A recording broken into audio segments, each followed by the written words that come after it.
Drone strikes at the Khartoum airport on May 4th has led to a blame game between Sudan and Ethiopia. What the UAE and Ethiopia have done is a direct act of aggression against Sudan and will not be met with silence. Our armed forces are fully prepared to deal with any threat. The Sudanese armed forces have also provided arms and financial support to these TPLF mercenaries, thereby facilitating their incursions along Ethiopia's western frontier. Sudan has blamed Ethiopia and the UAE for airport drone attacks. The authorities had to suspend operations for 3 days, just a week after its first commercial flight landed there since the war with the paramilitary rapid support forces began in 2023. Based on documented information and strong evidence from our official agencies, on March the 1st, 2026, hostile aerial movements began with 3 drones from Bahir Dar Airport in Ethiopia towards the White Nile and Blue Nile states and the states of North and South Kordofan. Now, drones are increasingly being used in Sudan's 3-year conflict. Violence has been spreading to the southeastern Blue Nile state, which is near the border with Ethiopia since January. While the army controls most parts of the country, the Rapid Support Forces, or the RSF, are fighting back and they're making advances. Khartoum says evidence shows that Addis Ababa used an Emirati drone for the airport attack, as well as others in March. The drone's data were analysed, and we asked the manufacturer, and it reveals the following. The S-88 drone belongs to the UAE and was used from Ethiopia at Bahir Dar Airport. But both Ethiopia and the UAE have denied the allegations by the Sudanese army, which accuses them of backing the rival paramilitary rapid support forces. Instead, Addis Ababa blames Khartoum for arming and financing mercenaries from the Tigray People's Liberation Front, also known as the TPLF. In recognition of the fraternal ties between the two nations, the government of Ethiopia has exercised restraint and refrained from publicizing the grave violations of Ethiopia's territorial integrity and national security committed by some belligerents in the Sudanese civil war. These violations include, among others, the extensive use of TPLF mercenaries in the conflict. In February, a Reuters investigation found that Ethiopia hosted a secret camp to train thousands of RSF fighters near its border with Sudan. The news agency said this is the first direct evidence of Ethiopia's involvement in the ongoing war in Sudan, a war that has killed thousands of people and is the world's largest displacement crisis, according to the United Nations. Ethiopia didn't respond to the allegations directly, but instead revoked Reuters' accreditation. But the alleged support for the paramilitary RSF forces is not the only sticking point between Ethiopia and Sudan.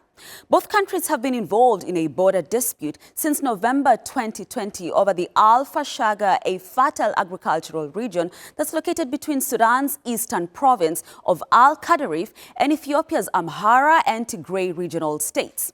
The Grand Ethiopian Renaissance Dam, which is Africa's largest hydroelectric dam, is also another dispute between Ethiopia, Sudan, and Egypt over the sharing of the Nile waters. Right, let's hear more from William Davison. He's the managing editor of Ethiopia Insight, and he joins me from Cambridge in the UK. Thank you very much, William, for making the time for this conversation. Now, straight on, just why do you think Sudan is blaming Ethiopia for the airport drone attacks? Because Sudan says they have documented information and strong evidence. Can this be independently verified? Not 100% for sure, especially given the short amount of time since the attacks. Instead, I mean, these are obviously sort of long-standing accusations from Sudan of Ethiopia's involvement in the conflict and more broadly of United Arab Emirates support for the RSF. And what we have is in terms of independent verification, we have quite strong allegations that there was some RSF training camp based in Western Ethiopia. So there has been some quite convincing reporting on that. And that's the type of thing that leads the Sudanese government to make these accusations that these drones are coming from Ethiopian soil with the involvement of the Emiratis. Indeed, that was the investigation done by Reuters, I believe, in February this year. But then, based on all of that, in your opinion, William, would you say that Ethiopia has played a role in Sudan's war, in the war that we've witnessed since April 2023? And just how has it affected civilians and the entire region?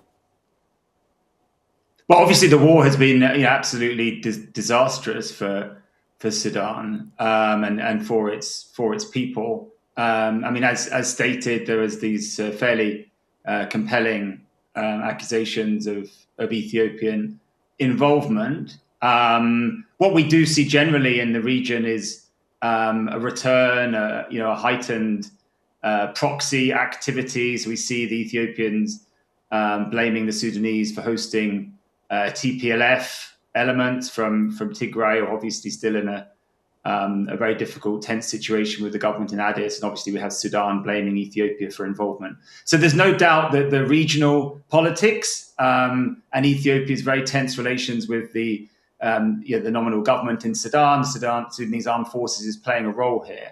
I don't think it's an absolutely massive factor in the Sudanese civil war, which has caused such devastation for the people there. I feel like asking the question again, whether you think Ethiopia has then played a role in this war?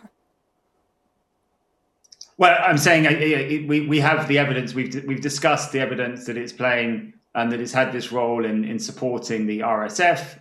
Ethiopia has a fairly strong partnership with the United Arab Emirates. We know about the Emirati backing for the RSF more generally, and the regional divisions there with the Saudi and Emirati rivalry. So there's evidence that Ethiopia has played a role. There's clear regional involvement in the conflict in Sudan. So that seems evident. What I was saying is that there are other bigger factors at play in the Sudanese civil war, the divisions within that country, which has caused the devastation.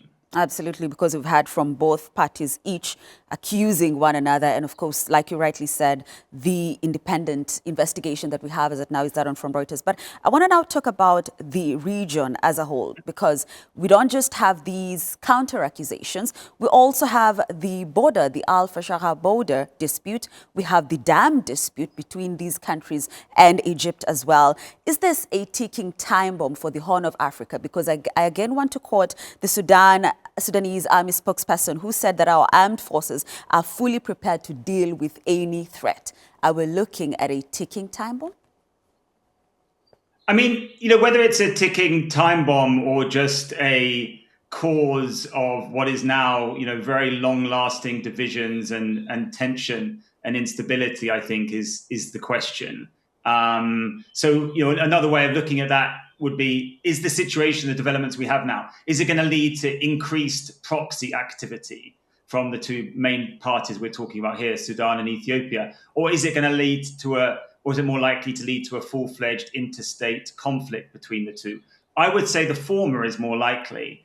And then, so if we think about issues like the Renaissance Dam and Fashaqqa, these are very long-lasting sources of division and tension between the countries. They're not likely to be resolved anytime soon. They are likely to lead to continued instability, but perhaps we're more likely to see a continuation of the current type of instability rather than something escalating into a large-scale interstate conflict.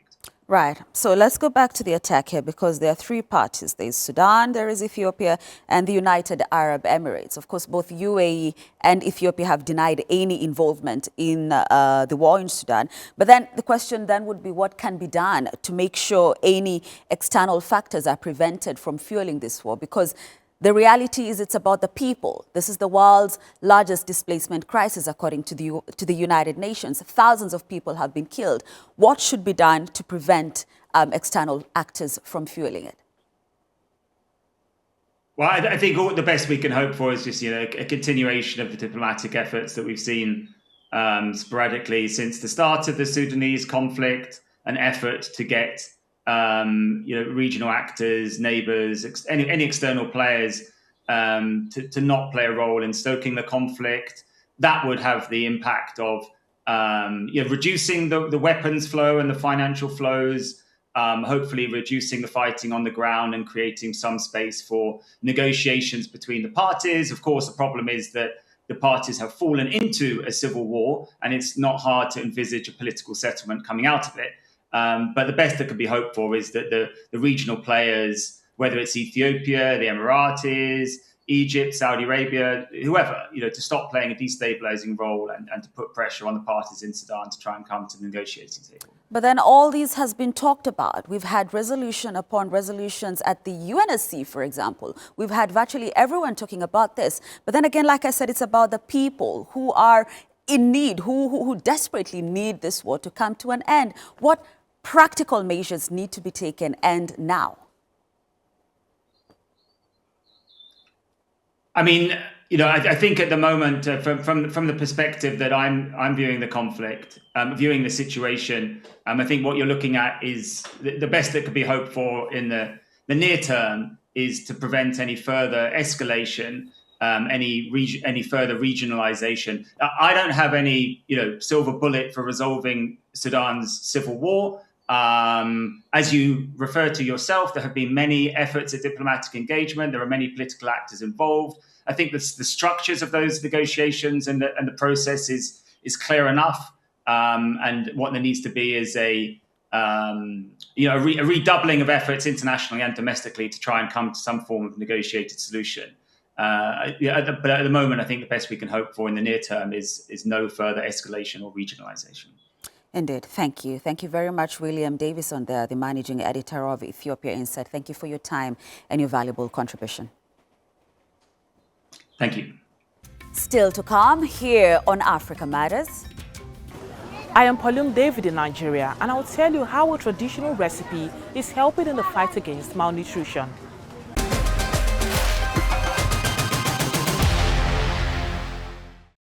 To Nigeria now, where the World Bank estimates that about 40% of food, or roughly 38 million tons, is lost every year, making it one of Africa's largest sources of food waste. Authorities estimate that roughly $3.3 billion worth of losses are driven by poor storage, infrastructure gaps, and supply chain bottlenecks. Could solar-powered farming infrastructure be the answer? Timothy Obiezu traveled to Sokoto State to find out. On this 9-hectare farm in northwestern Nigeria's Sokoto State, Ibrahim Hassan grows onions and at times watermelon. But for years, one challenge has remained. It's storage. For example, this watermelon. It is not something you can keep for long. If you try, it will spoil. So we have to take it to the market quickly. Without reliable roads, some of Hassan's produce spoils before reaching buyers. As a workaround, he uses traditional storage methods on the farm to extend shelf life, but only for a few days. Sometimes we incur heavy losses. At times we farm just to stay active, not because we expect profit. Up to 15% of Nigeria's agricultural output, valued between $3 and $10 billion, is lost each year. A 2023 report by the Ministry of Agriculture estimates total national storage capacity at about 225,000 metric tons, far below what is needed for a population of more than 200 million. Sustainable cold storage systems are also very limited. It is discouraging when you lose so much after harvest. With proper storage, this can be avoided. The United Nations estimates that about 35 million Nigerians could face food insecurity this year because of insecurity and rising inflation. But food waste is another major issue that often receives less attention despite its impact on food availability and prices. Even in areas whereby we have facilities for storage, the system that is supposed to ensure farmers benefit from the available storage facilities are not actually designed in the way that small farmer holders will benefit from them. In February, the World Bank approved $50 million to support solar-powered irrigation, storage, and processing infrastructure in 6 African countries, including Nigeria. While stakeholders welcome it, many say it is small compared to the scale of the challenge. Industry players say with more investment, the cold chain market in Nigeria could reach $5.9 billion by 2030. But for now, many farmers continue to face the risk of losing at least half of their harvest. Timothy Obiezu, Africa Matters, Sokoto State, Nigeria. Now, from waste to want and a possible solution. I'm talking about a locally produced porridge known by Nigerians as Tom Brown. It's helping to address the desperate need for nutrition in northern Nigeria as humanitarian agencies warn of a lean season that could be one of the worst on record. Palum David brings us this report from Abuja. Years ago, Kubra Adam ran for her life, fleeing violence in her village, Baga. At the height of the Boko Haram insurgency, she arrived here in Maiduguri with nothing. Today, she works at this processing center, producing something known locally as Tom Brown, a simple homemade blend that is helping fight malnutrition. It's made from roasted grains and nuts like millets, maize, soybeans, groundnuts, and others, which is processed into a powder and cooked into porridge. It builds the body and provides many benefits. Even if a child is suffering from severe malnutrition, Tom Brown will build them up. It's also good for pregnant women and even those who aren't pregnant. Falmata Mohammed is another mother whose child has experienced its benefits. When we fled the insurgency, life was very hard. My child became malnourished, but taking Tom Brown, he regained strength and is much better now. Across northern Nigeria, conflict, displacement, and rising food prices have pushed millions into food insecurity. A seasonal lean period is the toughest part of an agricultural cycle, when previous food stocks are running low and new harvests have not yet arrived. Aid agencies warn that these years could be the worst on record, projected to affect an estimated 35 million people, while about 6.4 million children are expected to be acutely malnourished, including 2 million facing severe hunger. FAO did a study and we found that children who use the Tom Brown during certain crises, the recurrence rate of malnutrition reduced by 35%. So it is a very good product that we encourage.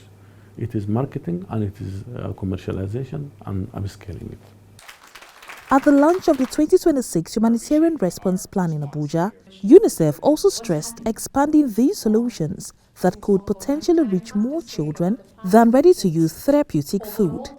You know, where I come from, we don't have all these grains. When I go and I see all the grains that Nigeria has, and I think there has been a number of local solutions using Tom Brown on prevention, on getting complementary diet, and there is also investment and thinking to standardize this, to make it to scale, to bring it across the country. And we are engaged, not only UNICEF, but a number of the UN agencies to work with the government to also standardize this kind of production of local, preventive food that is sustainable, that is accessible, and that is also affordable.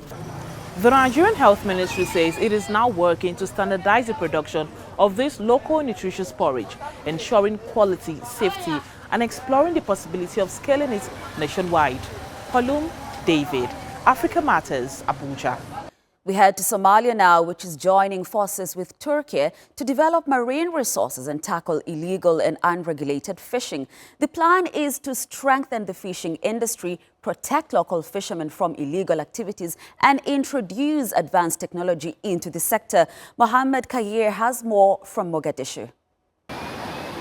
Somalia has one of the longest coastlines in Africa, stretching more than 3,300 kilometers along the Indian Ocean and the Gulf of Aden.